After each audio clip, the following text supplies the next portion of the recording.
I'll make a case for Google to be the biggest company on earth by a huge margin before 2030 35. But before you question why listen to this random idiot, let me show you my portfolio. I don't day trade, I just buy amazing companies and hold for the long term. You can see I have my Robinhood account here where I mainly buy.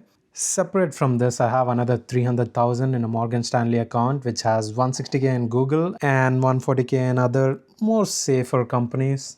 First, we see 67% growth over 1 year here, but it doesn't really do justice to my luck and genius because most of my money here was invested less than 12 months ago.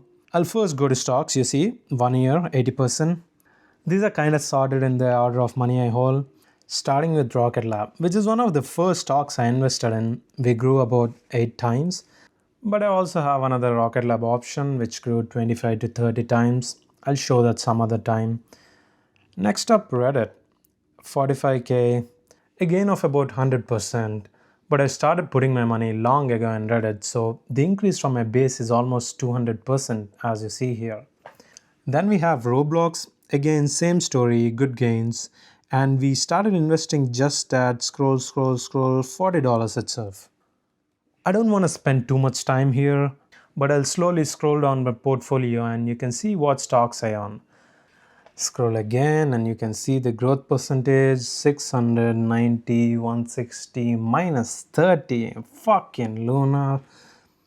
You see, I have some Chinese companies, some Hood, Palantir, ASTS, all of which I invested long before the hype cycles. I'll talk about each of these investments later, but let's focus on Google for now, which is my biggest holding at 160,000. My case for Google is that it's the best AI company on the planet, bar none. I don't want to show you the numbers. The numbers are great and you've probably seen them already. I'm here to talk about strategy.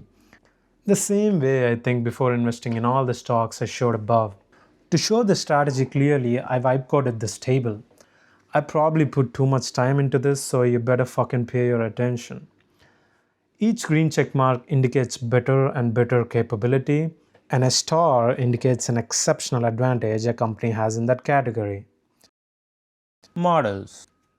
Google, OpenAI, and Anthropic are all neck and neck, and XAI is almost there. You can see this in the benchmarks, Marina, Chat, which is for coding, this benchmark, that benchmark, so many benchmarks. We can see the API usage here. Gemini has been growing rapidly, and my guess is by next year it will be number one. Now that takes us to AI apps and their usage. Here, ChatGPT is the undisputed king. Gemini has been growing pretty well, but it's so far away from ChatGPT. You see all these metrics, it's all ChatGPT. I'm glazing ChatGPT pretty hard here, but if you're being real, Google Search is the biggest AI product out there. Sundar recently said that AI Overviews crossed 2 billion monthly active users and AI Mode has 100 million monthly active users, which I expect to expand rapidly. The only reason I don't give a star for Google Search here is because they're still experimenting how to integrate AI, and once they do that, they get a star as well. But isn't Google Search dying, I hear you ask? Short answer, no. The field is expanding and it's wide open for competition. Long answer, this entire space is under extreme expansion and it's not just searching anymore. It's advice, it's therapy, it's problem solving, and so many other things. And Google's total percentage of share in this entire space is decreasing, and I expect it to decrease more. It's similar to how Google search market wasn't equal to market of encyclopedias plus books. AI is an even bigger jump. The products are still in early phases. Google search, Gemini, ChatGPT, all will go through massive changes and will even get new products. I see room for multiple winners here.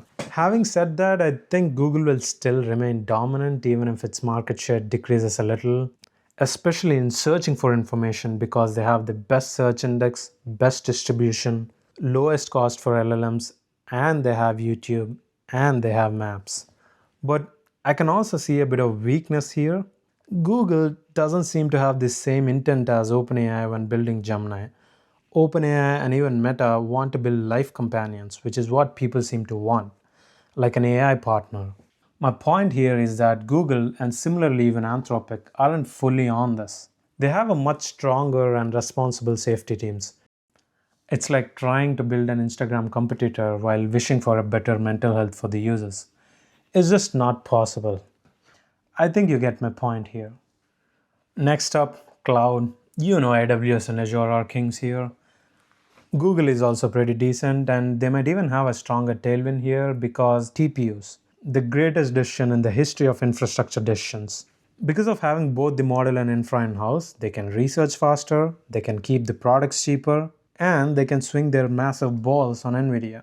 Even other top labs like SSI, Anthropic, and Midjourney use TPUs to train and serve. Next, robotics, and I'm talking about Waymo here.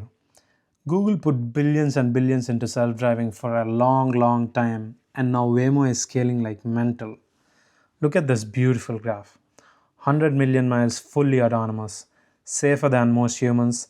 The cost of LiDAR keeps decreasing, the number of sensors keep decreasing, which means the cost of each car keeps decreasing. And you can even see its effect in cities like San Francisco. It overtook Lyft, even if it's more expensive. Waymo may just look like an autonomous driving company for now, but solving self driving will help you understand the world so well. And that takes you to robots. And Google even has models like VO3 where you are basically simulating classical physics. And if you can turn that capability into real world movement with a world model, well, what do we have? It's bloody robots. Tesla also has a great future here with their robots and manufacturing capability. And I think this is the only area where Google lags behind a competitor, and it's an extremely important area. Next, mobile OS. Phones are basically an extension of our hands now. There'll be augmented reality and glasses here, but I think phones will still continue to play a huge role. And you all know iPhone is a religion, especially in US. Same with desktops, and macOS is so good here.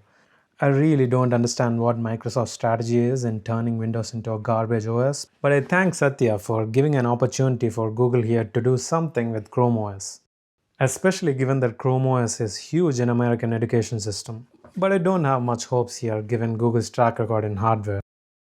Everything I talked in this video is based on publicly available information.